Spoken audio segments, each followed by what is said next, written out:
What is up, guys, and welcome back to the latest Supercoach Draft Big Board update. It's been just a little bit over a week, but we have some breaking news, and I have been living in the spreadsheets, doing the analysis, listening to other analysts, checking the news, watching the trials, watching the replays. So obviously I haven't been able to watch a lot of live footy currently, just how busy I am, but have got through the replays and whatnot. So feeling pretty good about where the board's at now, whereas the other few weeks it was pretty tentative. Now we're really dialing it in before draft day. So we obviously have some breaking news, and we will get to how that plays out in the relevant positional areas.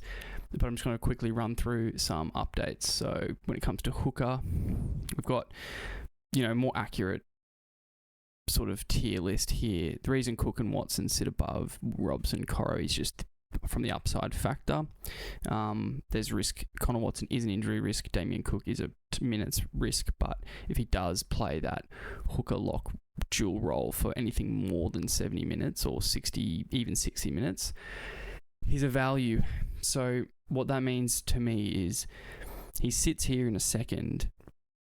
That doesn't mean he is going to be in everyone's second. So what I'm saying is, if Harry Grant's gone, you're going to see Watson, Coruscant, JMK all go before Cook, but you value Cook. Well, I value Cook higher. So if he's there, I'm comfortable taking him. So that's how a good way to think and view this. So Blake Brayley, I've got him as just a potential improvement. I'm waiting for the breakout. It probably never happens with a team like the Sharks that have so many mouths to feed. Sandon's solid. Reed Marnie, these guys are they're just kind of bang on average, and they're going to do a job for you. I just would get someone before you get into this tier if you can, guys. This is sort of like the no-go zone from here below, right? Getting out of hooker is not that interesting. This is all pretty standard. I haven't really changed. Front row has probably had the least amount of change for me. I've taken the boom viewpoint off Utako Manu because I'm just not super confident. Don't want to lead anyone astray, but he still sits at the top of this pack. I'd still take him before these guys. Maybe not Max King, but he's in this mix, let's say. Griffin Neem I've put in here. Just looking at the team lists and looking at the way some of these teams are rolling out pre-season. I'm trying to find those values that aren't classic. Like Royce Hunt is a classic thing. Neem probably sits above. Like, there's too many mouths to feed there. I think RCG and Joel, if they like sort of cannibalize each other, so we might even just sort of look at it like this. Do something like that. Toby Couchman, I don't know if he's a real thing yet, but like he does have a work rate, so he's just in there. This is nearly like a watch list, if you get me at this point. Naf White, his value's been consumed by the classic rhetoric, so don't overinvest in front rowers. JFH, honestly, he's actually got this weird bit of upside, so I think I like him, in all honesty. So this is a good little area to target. JDB has name value, but this sort of zone, it's not a bad area to target for your FRF1. Just get the other one later. Like, who cares? It's front row. To our refs, I haven't changed a whole lot, but obviously I've bumped Keon up. The news that Cam Murray has ruptured his Achilles, that's season over, more or less. Really don't expect him to come back. So Keon gets a small bump because either way, it's one less top dog to feed. You could see a 5-minute bump, and whatever role he plays, that's probably pretty valuable. This might be a bit rich, but there's upside there. He's got. I think with Wayne, maybe he's got a breakout season in him where he could finish top 5. He does have it in him. I think that's a solid punt to take in this zone because any one of these guys can finish top 5. Finally updated with Lucas and Watson up here. Watson is an injury risk. There's no two ways about it, but just the sheer output gets him in there. Probably got this a bit wrong. Don't just ignore the tier break, but pretty happy with this sort of sectionality here. I think this is a really fun area. I think you definitely can get a solid second and third 2RF out of this zone. This is a real like money zone. Duncan might be a bit high with the bye, and there's rumours of Charlie Hubner, but I'll keep him in the list, but I'll just visually break him out, just being a bit lower. But yeah, this is a really interesting zone. Any one of these guys can get a 60 average of what we like.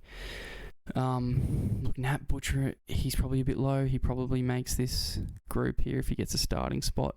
Just sort of yet to see it. Cam Murray, we've punted way to the bottom. Safe's got classic buzz. Seal Wong, I don't know if he'll have the minutes. Yeah, don't love having to pick from down here, guys. Jacob Laban's an interesting watch list guy. If he does get that starting spot, he's super talented. A lot of raps on him, and he's a classic name, so the rhetoric's going to be pretty crazy on him. But maybe worth a fourth or a bench 2RF stab, just if you feel like it and you believe in the talent. Halfback's not a lot changed. A lot of talk of Hughes regressing. That might be true, but from a positional scarcity perspective, he belongs in that grouping. I just think the Storm will be really good, and he's going to have enough weeks where he justifies the cost, and no finals buys or anything to navigate with him, and no origin, so he does earn his value there. I think you could even do it something like this, or even that makes a bit of sense to me, if you get me. Like, I think that's probably a good way to think about it. Burton's a bit high, but it's just a tier thing. Don't overthink this. I just think his goal kicking just sits him above this group. Is sort of the way, or sits him at the top of this group, this pile. But this is a tier grouping, so it doesn't matter who you get out of there, in my opinion. Luai and Dill Brown. Dill Brown is an ACL. Guys, it's 50% chance for the rest of his career to do an ACL with that sprain. He's a laterally based player. Laterally explosive. That's where he gets his... That's how he scores tries. That's how he creates plays. That's how he navigates the footy field. He's just like Jerome, but Jerome doesn't have a sprained ACL. So we saw Sam Walker get through basically the whole season without it going after his sprain, and then it went.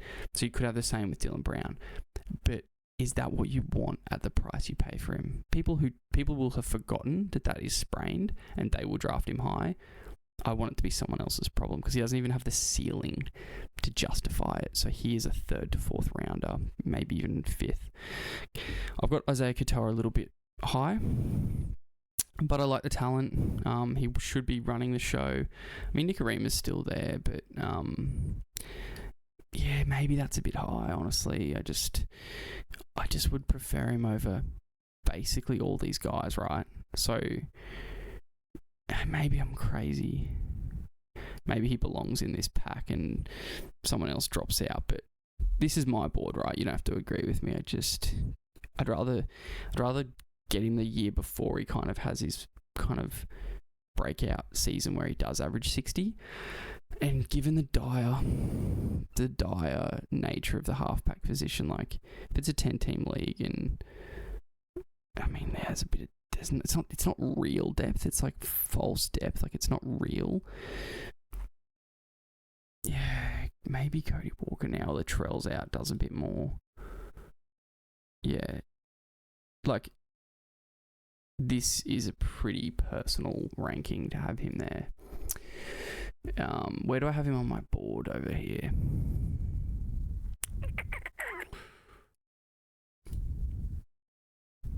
See, I've got him down here, and this is how I draft. So, yeah, I'm probably being a bit keen having him up there. It's just a psychological thing where I just don't want to take those other guys. But truly, Cody Walker's old.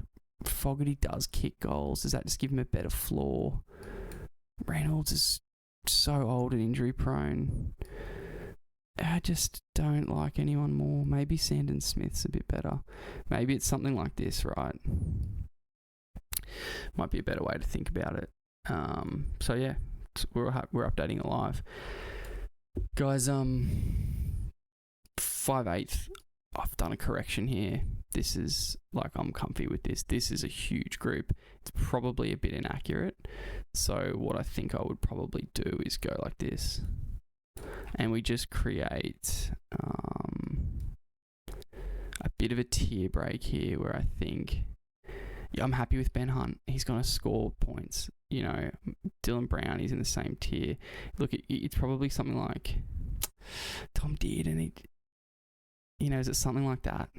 I think it's probably a solid way to think about it, right? Like, Burton's better than Did and Luai, Brown, Hunt. Maybe if you want to take the risk, you do it like this. That might make sense, where we're acknowledging how good Dylan Brown is when he's healthy, but also we've factored in that risk, that injury risk. This is a good value group. I think you can get your 5/8 out of here, guys, and I think that's like solid. But yeah, if we have a look at my draft chart, I'm doing the same thing. I'm saying, look, this is a good value grouping. This is a strong value grouping. You get one of these, and maybe later on you follow up with one of those. Dewey, I like Dewey, guys, as like a bench stab 5/8 kind of potential upgrade. If you got one of these guys, grab Dewey kind of thing. That's what I like there. Garrick, this group's interesting. I've dropped Lomax down due to the playing in the centres, which I have heard he is doing. If that's wrong, obviously he's probably CT Dub 1, CT Dub 2. But if he is playing centres, I've seen him play centres and not been that interested. Obviously, the goal kicking's great, but I don't think that makes him a top 5 guy because he won't get those yardage carries that made him so dominant. Valum chipping a little bit. Love the goal kicking, but I just think with being in a worse team, yeah, and he's sort of rounded the bend in age. I'm not sure. Gags, I might be a bit high on Gags, but he's just a super coach asset. I think he's probably, like, he is older, but I think he's still got another year or two in him, and maybe he belongs down there. It doesn't matter. It's much of a muchness, but love Herbie. Toe, I've spoken about in the past video. Garrick, goal kicking, a super upside team. I think that makes him CT Dubs 1. I don't really want to pay the price for Garrick, but it's undeniable what he can do from an upside perspective in this grouping. Bump Selwyn into this group, really like him as value with big upside. He can finish top 6, top 7 CT Dub, so he's a good buy. These buy rounds in the finals absolutely murder the boys, which is pretty frustrating here, the Sharkies, because I like all of them in their own way. Kiraz with the back injury, we've dropped him down. Tracy, I love as a fullback in the CT Dubs. I've mentioned. I've dropped Dominic Young. I've brought Lucas up. Honestly, Lucas is even sniffing this next tier, guys. He's going to be really interesting. Doesn't have a lot of upside. Well, he actually has a bit of upside, but not as much scoring flair, but love that base consistency. Like, if you got one of these top dogs and then grabbed a Firma or a Lucas, it's a really nice 1-2 punch. Love Alamotti. I think I'm going to have to do this to the fella.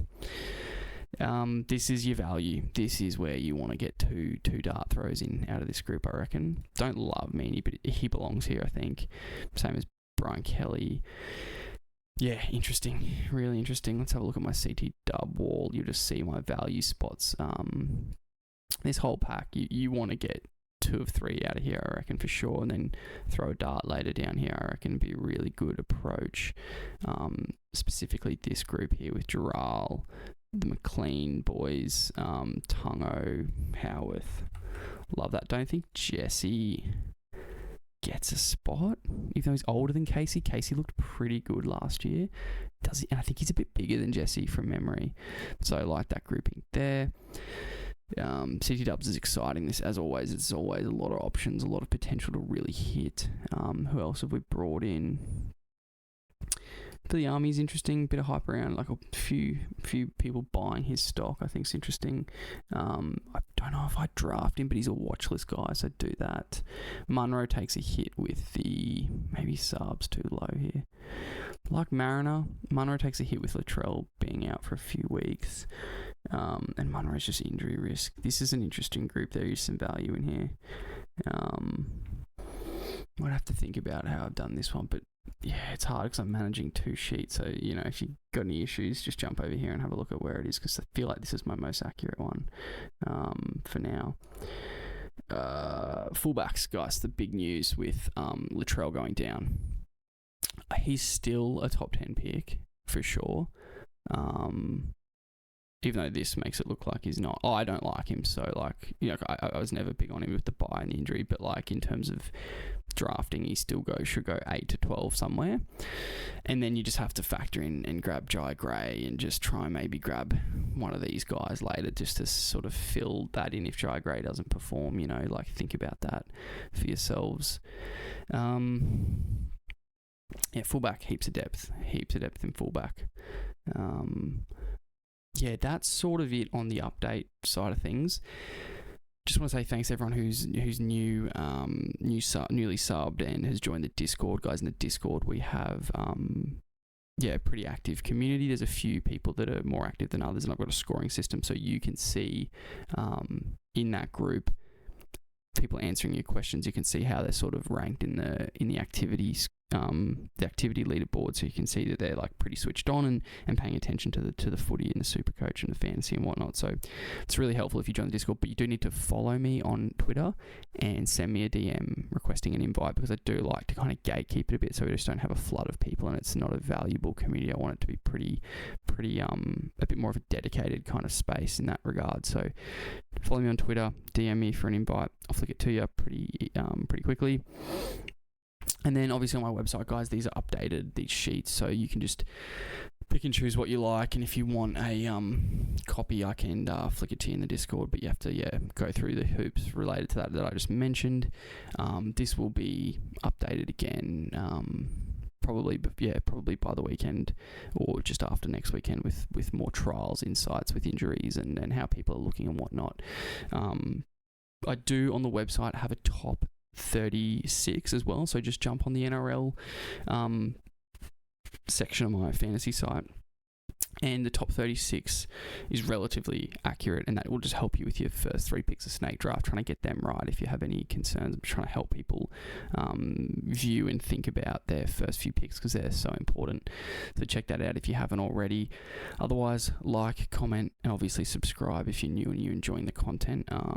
We should be doing a bit during the season, probably not as much as last season, just how busy I am this year compared to last, but we will definitely do something.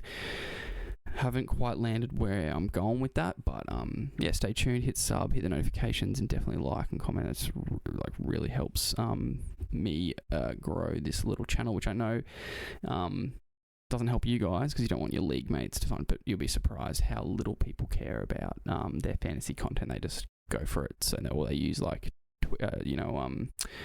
Instagram or TikTok for it. So if you're on these more long form videos, you're getting more value. And in the Discord you'll see other commentary I make, which can be really helpful and answer questions and whatnot. So jump in there and join the community, help out, help grow the channel, grow the community. I think that's really it, and I will have probably a classic team update the next day or two for people who like both classic and draft. And that's it. Thanks for watching. Thanks for listening. I'll see you when there's more to discuss. Cheers.